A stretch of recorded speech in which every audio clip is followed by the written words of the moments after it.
બેઠા છો, સાંસદ સાહેબ પણ છે. સાહેબ, આટલો મોટો મારા વિસ્તારમાં કાર્યક્રમ છે. કલેક્ટર સાહેબ, પ્રાંત સાહેબ અને પ્રયોજનાજી શર્માજી, હું અહીંનો ધારાસભ્ય છું. ભાઈ, મને કેમ કોઈ ફોન બી નહીં કર્યો, પત્રિકા નહીં, જાણ નહીં, ખુલાસો કરો. હું ધારાસભ્ય છું ભાઈ. આ મારું અપમાન નથી, મારી જનતાનું અપમાન છે. આ મારું અપમાન નથી. મને કોઈ કાર્યક્રમનો મોહતાજ નથી. મને પત્રિકામાં નામ આવે, મારી તકતીમાં નામ આવે તો જ ચૈતર વસાવા આવે એવું નથી. ચૈતર વસાવા નામ માટે હું નથી આવતો. મારા જનતાને મારા સરપંચે કીધું કે આટલો મોટો કાર્યક્રમ છે શિક્ષણનો, સાહેબ તમારે આવવું પડશે, એટલે મેં આવ્યો છું. અને કલેક્ટર સાહેબ, તમારી જવાબદારી છે, તમે વહીવટ છો, તમે મને ફોન કરીને જણાવો ને કાર્યક્રમ છે. મંત્રી સાહેબ ગાંધીનગરથી આવે છે, કઈ તકલીફ છે અમારાથી તમને? પ્રાયોજનાજી શર્માજી, તકલીફ है आपको? તો કેમ ભાઈ તમે અમને જાણ નથી કરતા? કેમ આમંત્રણ નથી આપતા?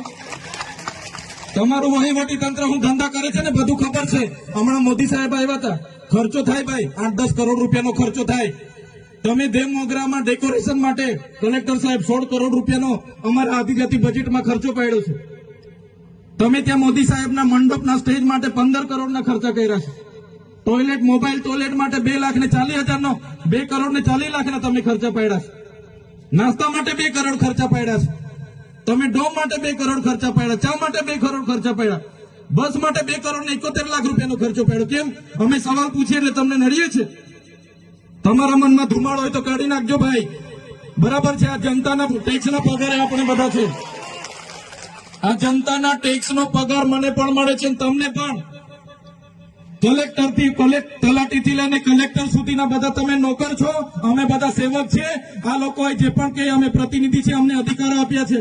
તમે અમને કેમ અહીંયા બોલાવ્યા નથી? ના સાહેબ, અમારે વિદ્યાર્થીઓ અમે કેવું પડે છે. અમને કઈ, તમે દર વખતે ચિકદામાં કીધું, દર વખતે આ જ પ્રશ્ન ઉભો કરો છો, દર વખતે આ જ પ્રશ્ન ઉભો કરો છો. ઓ ભાઈ, ધારાસભ્ય છું, લોકોએ મને ચૂંટ્યા છે, મને આમંત્રણ જોઈએ ભાઈ. આ કોઈના પૈસાથી આ બિલ્ડિંગ નથી બની, તમારા ઘરના પૈસાથી બની છે. અરે વિષય પર તો મને આમંત્રણ કેમ નથી આપ્યું? મને જાણ કોઈ એક ફોન કેમ નથી કર્યો? કેમ ભાઈ? અમે ધારાસભ્ય ચૂંટાયેલા છે, લોકોએ અમને અધિકાર આપ્યા છે, અમારો અવાજ તમે દબાવવાની વાત કરો છો. અમને કેમ નથી આમંત્રણ આપ્યું? તમે તમારે આમંત્રણ આપવું જોઈએ ને અમને. ઓ ભાઈ, બંધ કરી દેવાડો, મારા અધિકાર છે ભાઈ. તમે આવો, બંધ કરી દે એટલે, બંધ કરી દે એટલે આમંત્રણ કેમ નથી? બંધ કરી દે એટલે, બંધ કરી દે એટલે, બંધ કરી દો એટલે આમંત્રણ આપવું જોઈએ ને તમારે. અમને તમે આમંત્રણ કેમ નથી આપ્યું ભાઈ? અમે ચૂંટાયેલા ધારાસભ્ય છે, અમને એક ફોન કોઈનો આવ્યો નથી. કલેક્ટર સાહેબની જવાબદારી છે. આ કોઈના કમલમના પૈસાથી બિલ્ડિંગ નથી બની ભાઈ. કોઈ તો પછી પણ સાહેબ, અમે તમારી રિસ્પેક્ટ કરીએ છીએ સાહેબ, ને દરેક સરકારના કાર્યક્રમમાં હું હાજર રહી છું.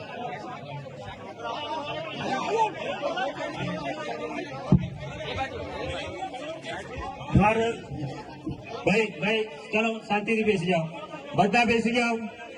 એ ભાઈ, બધા બેસી જાઓ, બધા બેસી જાઓ. ચાલો શાંતિથી બેસી જાઓ ભાઈ, આગળ નહીં, બેસી જાઓ શાંતિથી. ભાઈ એ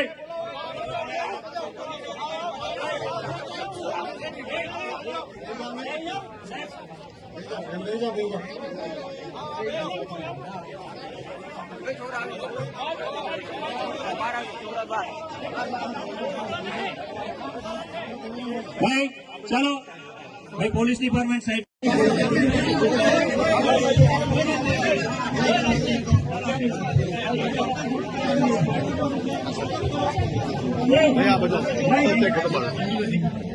હાલો, આપણે શાંતિ રાખીએ છીએ ભાઈ. આ શિક્ષણ એ બધા માટે જરૂરી છે, અને શિક્ષણનો કાર્યક્રમ છે. આપણે બધા ખૂબ શિક્ષિત છીએ ત્યારે આ સ્ટેજ પર આવ્યા છે. આપણે પણ એ જગ્યાએ હતા કે જે આપણા બાળકો બેઠા છે ત્યાંથી ભણતા એ આખો સમાજ આજે આ સ્ટેજ પર શિક્ષણ થકી આવ્યો છે. બિલકુલ શાંતિ રાખીએ. અને આપણી વચ્ચે આપણા માનનીય સાંસદ સભ્ય શ્રી મનસુખભાઈ વસાવા સાહેબને હું વિનંતી કરું છું.